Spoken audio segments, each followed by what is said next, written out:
Hi, everyone. My name's Christina Jelly, and I'm from the Thrive Alliance Group. We are an organization that prioritizes mental health and wellness in schools through various program offerings. So I'm truly excited to have the time to speak with you today. So if you can, please put down your cell phones and electronic devices, keep your hands and feet within the vehicle at all times, and let's get started. I wanted to start off by getting you to think about what it means to be kind, and why would we choose kindness? You all have a lot going on in your lives, but think about how many opportunities you have throughout your day to be kind.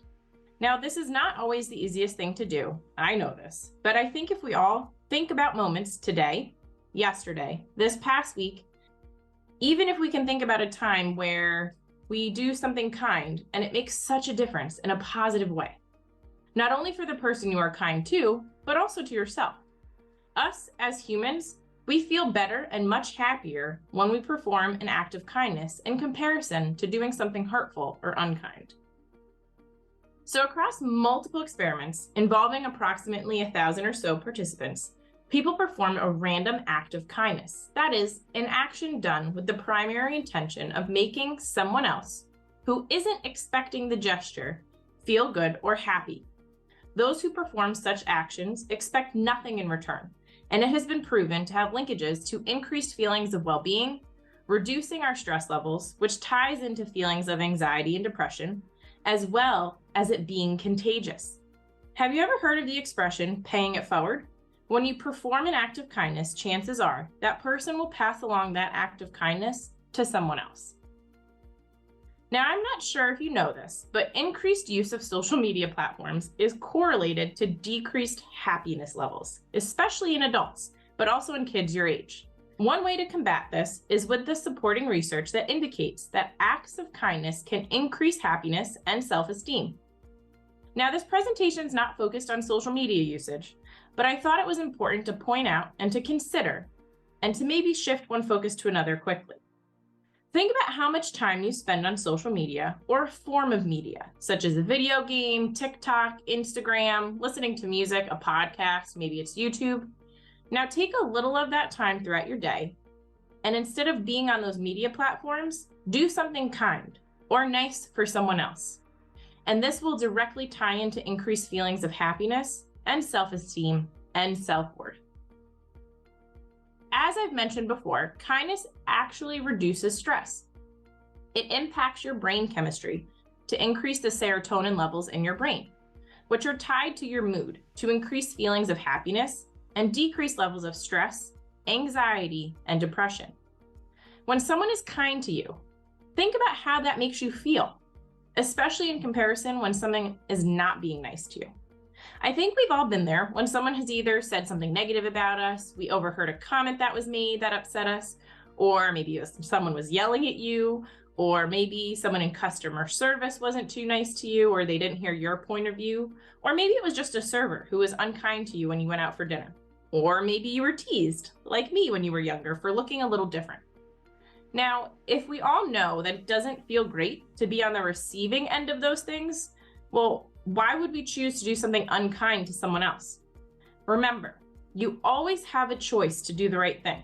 It's just having the courage to do so, as it is not always easy. One thing I want you to think about is that you cannot always see what a person is going through. Yes, I know. You can see someone's face, their expressions, the clothes that they wear, or even the way that they act. But there's more that goes on in a person's mind and in their home environment and in their life outside of school or work that you can't see.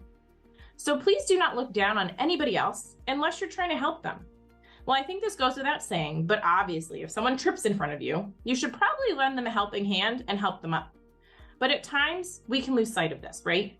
For example, if it's a sporting event or a competitive game, sometimes our drive to win at any cost gets the better of us. But at the end of the day, you are still competing against a person, and that person has feelings, whether you like to admit it or not. And it's more important to be understanding and kind to that person, as that impact will last much longer than the feelings of when you won a game.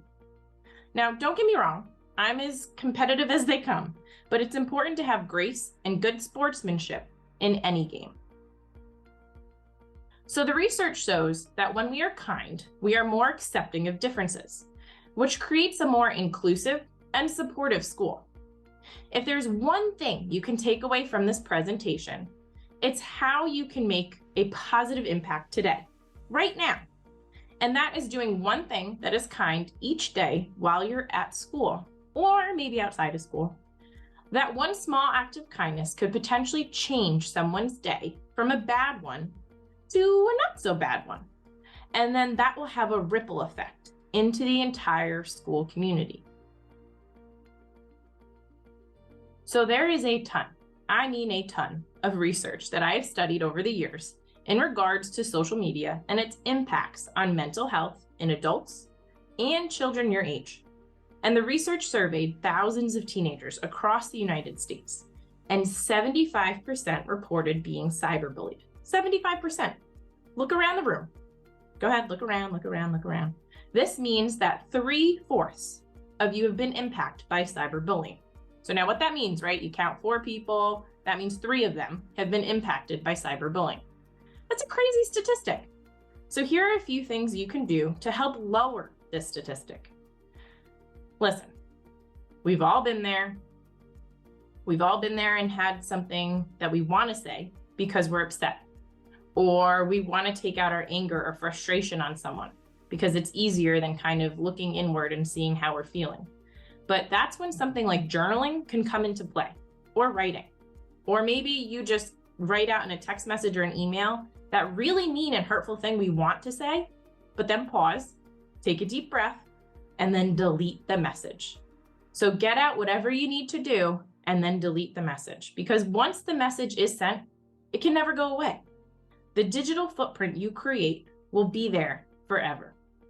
So again, you have a choice. You also have a choice not to be exposed to it. Set yourself up with some healthy boundaries. That's important, right? Healthy boundaries. Just maybe not go on digital platforms at all, or go on digital platforms for an hour or so a day. An hour or so, right? Set a little timer on your phone or that app that allows you to see how much screen time that you have. And if it's 5 to 6 hours, maybe start to cut that back a little bit and make it 4 hours. This will limit the amount of time a bully could get to you and prevent you from engaging in things that you probably shouldn't be, right? So someone told me nothing good happens after 11 o'clock at night, right? Nothing good. So shut off the phone. Don't be on it. And trust me, I understand that sometimes that FOMO, right? That fear of missing out. And this has also been tied into this research, that fear of missing out is so much greater. And they know that social teens, right? We know that social media is not good for us, but not being on it, not knowing what's going on, that fear is so much greater than the other negative impacts. So again, set up those healthy boundaries for yourself. Be kind and respectful to others.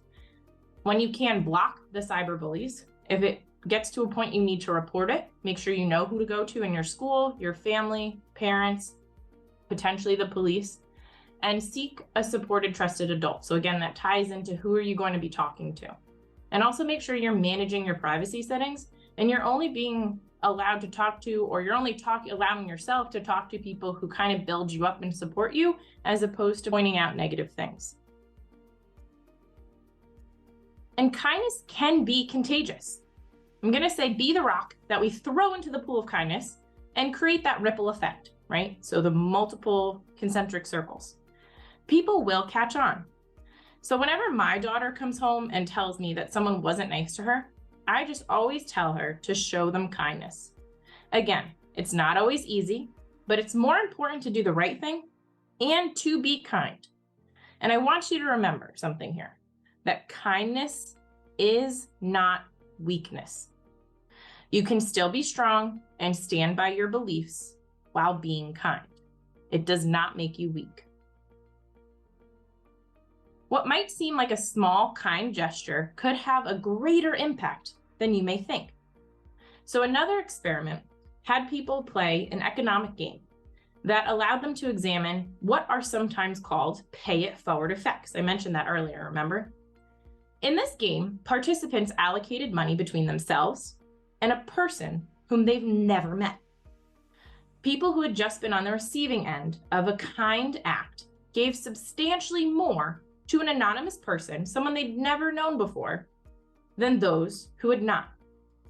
The person who performed the initial act of kindness did not recognize that their generosity would spill over in these downstream interactions.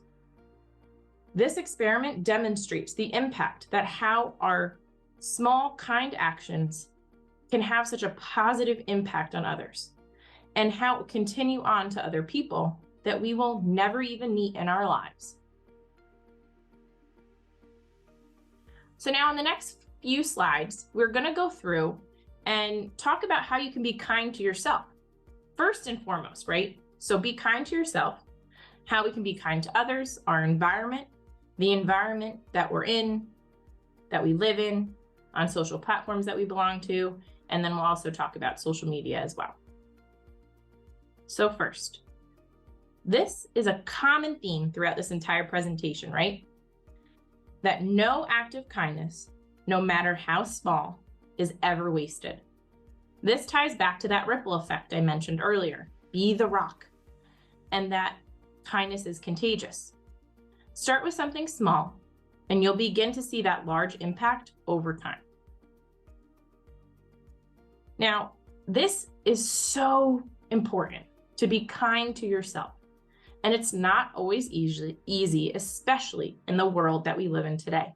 Mistakes happen. So I used to be a former teacher, and when I was a teacher, I called mistakes opportunities to learn, right? I want you all to be kind to yourself and not to be so hard on yourself when mistakes happen or something doesn't come out like you expected. Try again and ask for help. This ties into building that resilience factor, right? That we're going to keep going even though adversities come in our way. You are important and you matter, and you owe it to yourself to be kind to yourself. So ways that we can practice this are to take a break, right? So something super simple, just take a break, go for a walk, maybe put in your headphones, whatever it might be, listen to some music, just take a break, shut out everybody else, just focus on you and spend some time for yourself. Some of those self-care habits, right? Healthy habits, drink water. That's a really simple one. Drink water, get enough sleep, eat the right food, have a balance, right? Sleep more, and incorporate movement and exercise, right? Some people are like, I'm not a runner, I don't like running. That's fine. Go ride a bike, go for a hike, go do something else that gets your body moving. That increases those endorphins, those good feelings, and actually allows you to be kinder to other people. Practice gratitude. Focus on what you're thankful for, right? What are the good things in your life that you have to be thankful for? Everybody's got at least one. Spend times with the people that build you up, right? So whether it's your loved ones, your family, maybe it's not your family, right? Maybe your family doesn't make you feel good all the time, and it's your friends, your aunts, your uncles, people on your sports teams, or people in your clubs, activities outside of school, whatever it might be. But spend time with the people that build you up, that make you a better person, that encourage you to do things that are good for you as opposed to not so good for you, right? People that don't peer pressure you into things. And to try something new. So trying something new is something I'm going to challenge you with, okay? So this is the challenge I have for all of you in the room right now. To spend a little less time on your media outlets. So I mean your phone, video games, watching movies, watching videos, whatever it might be, and to try something new in the next 2 weeks, right? I'm not asking you to do it right now, but in the next 2 weeks, in the next 14 days, try something new. Whether it's cooking, whether it's rock climbing, hiking, knitting, pickleball, woodworking. Maybe you're gonna build a birdhouse. Maybe you're gonna try to mow the lawn, do your own laundry, whatever it is. Try something new in the next 2 weeks. That's a pretty long time frame, okay? For Halloween. Now, here are a few things to be kind to others. Take a look as to what's on the screen. So things to take from that are little efforts. Simply just smile at another person. Sometimes people think it's a little weird, right? Just smile at someone. You may actually end up realizing they don't know what to do, how to respond, but a lot of the times they'll just smile back at you. Open a door. Say thank you to someone. Hold a door for someone. Give a simple compliment, whether it's, hey, I like your shoes today, nice sweatshirt, oh, your hair looks different, nice glasses. Thank you for doing that for me. Give someone the benefit of the doubt. So maybe someone's doing something that's kind of making you angry or annoying you. Maybe that person had a really bad day. They had a really bad morning, right? They got stuck in traffic, everything was behind, they spilled coffee on themselves, their water bottle spilled apart, they don't have enough money for lunch, whatever it might be, right? Give someone the benefit of the doubt and let it go, as opposed to being nasty to them. So things that take a little bit more of an effort is maybe text a positive message to one of your friends or a family member. Maybe you got into a fight with someone the other day, send them something positive, or just saying, hey, I'm thinking about you. Maybe you can read to a sibling or a friend. Maybe you have a little next door neighbor that you want to read to. Write a thank you note to someone, an actual thank you note, right? In a card, a piece of paper, not electronically. Post a positive Post-it note. Give a token, a small token of your appreciation to someone. Reach out to someone who might need encouragement. Maybe it's a friend you haven't talked to in a while. Maybe it's just your teacher and you're saying thank you to them, or your counselor, whoever it might be. Take a treat to share.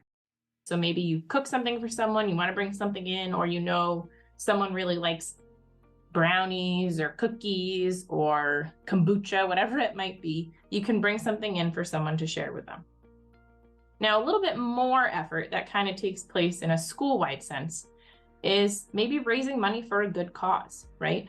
Car washes, having a bake sale, raise that money and donate it to a good cause. Collect food for those experiencing food insecurity. This is especially important during the holidays. Maybe we can have a spiritware sale to benefit a cause or someone in the community. And maybe you can have a theme of kindness, right? So maybe you can have students kind of design spiritware t-shirts and have a competition. And then you'll have a little board, small group of people, faculty, whoever it might be. They'll vote on the winner. And then that's the shirt that gets created. And any proceeds would go to an organization. Create a group to be in charge of this initiative, or any initiative really, right? You can call yourself something like, I don't know, the Kindness Kids or the Positive Penguins. Nice alliterations, right? And then you can have an impact in your school and kind of be the leaders to do this. So here's a quick video from the CDC to demonstrate the impact of one small act of kindness.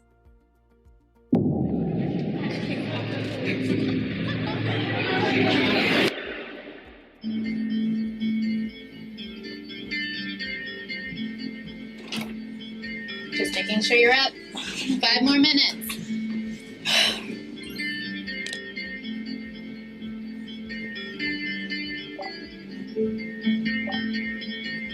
Becca, let's go.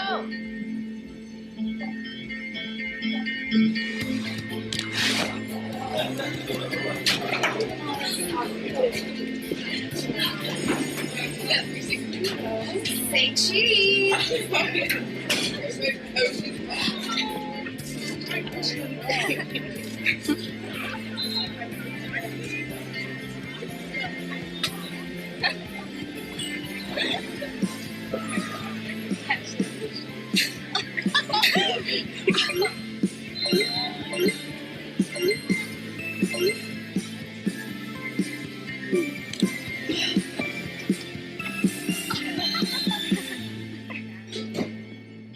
You look better than my eyebrows.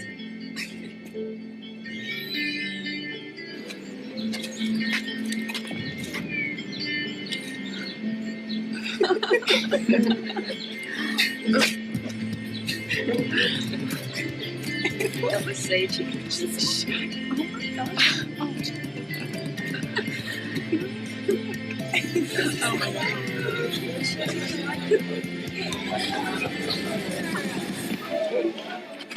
Amanda, stop. She's done nothing to you. Get out of here.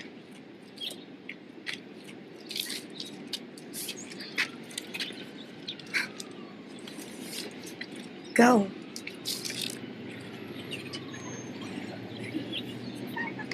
I'm sorry.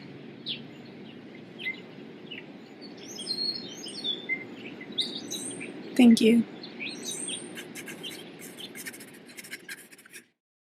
So it's not always easy to stand up and to do the right thing. but I can guarantee it will make you feel better and positively impact someone's life.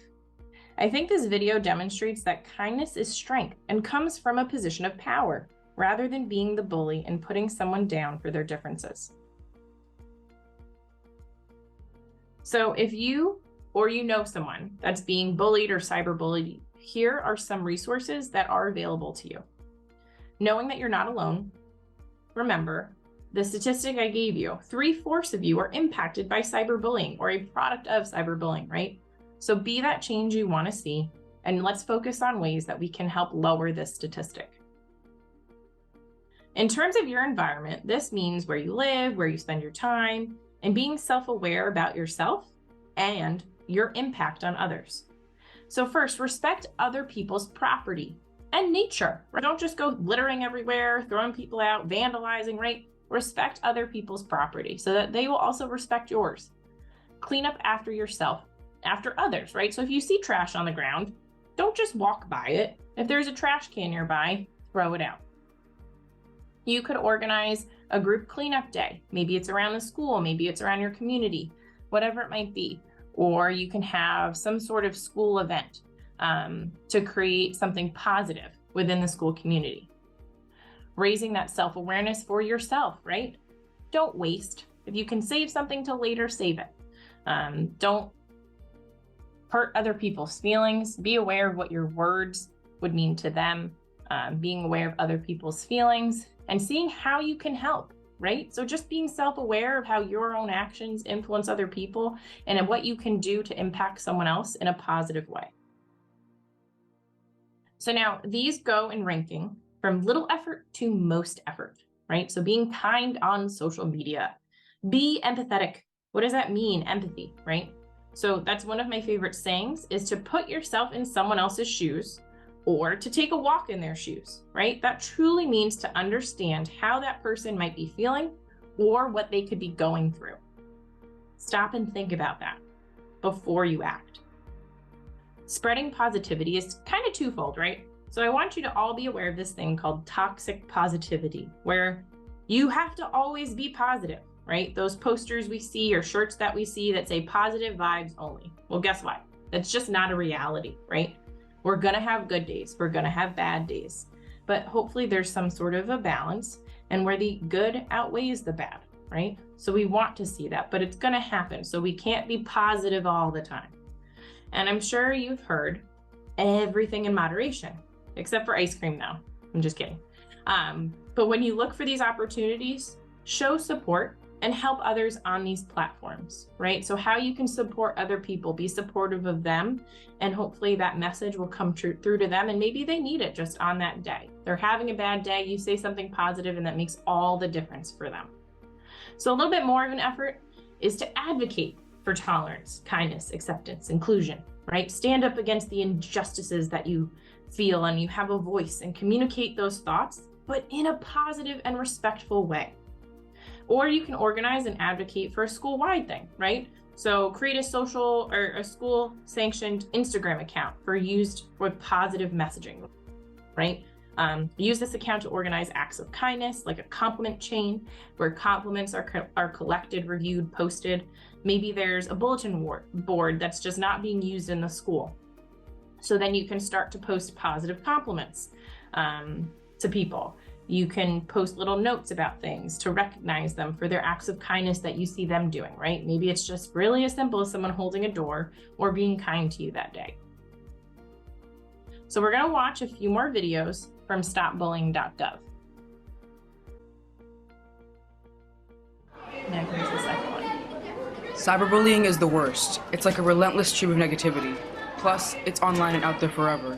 What can I do if I'm cyberbullied, or if I see it happening to a friend? If you have to, close down your account for a bit to let it pass. Don't retaliate, join in, or respond to cyberbullying. If your friend is being cyberbullied, talk to them about it. You can also add in some positive comments about your friend. Tell their parents so they can handle it too. If it's real bad, take screenshots and save them. Report it to the social media platform and tell your parents what's happening.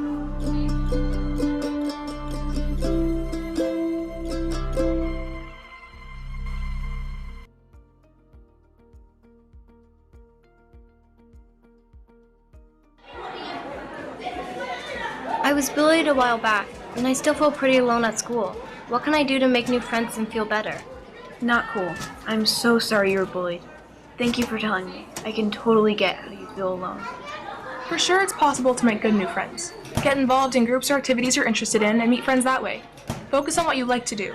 When you're having fun, it's easier to make friends. If you're really having trouble getting over it, talk to a trusted adult to help you figure out what to do.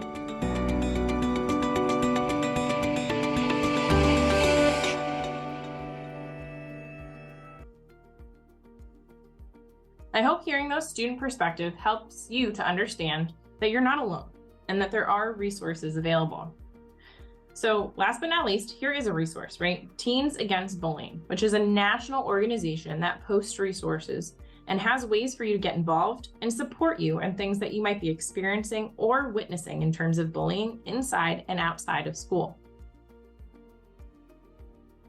Let's take some time now or later today to reflect on the things we just went over, or maybe just on some of these questions, right?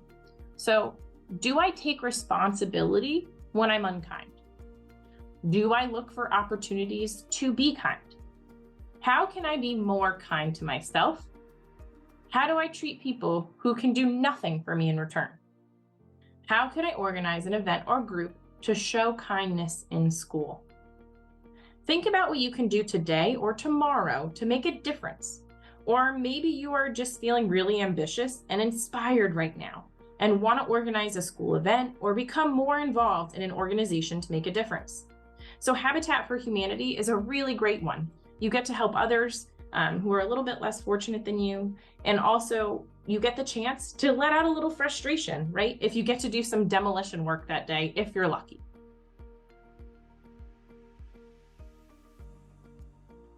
So here are some resources that were used for the presentation today. And that's all, folks. Thank you so much for your time and attention. And remember, you always have a choice. And please choose kindness. Have a wonderful day, guys.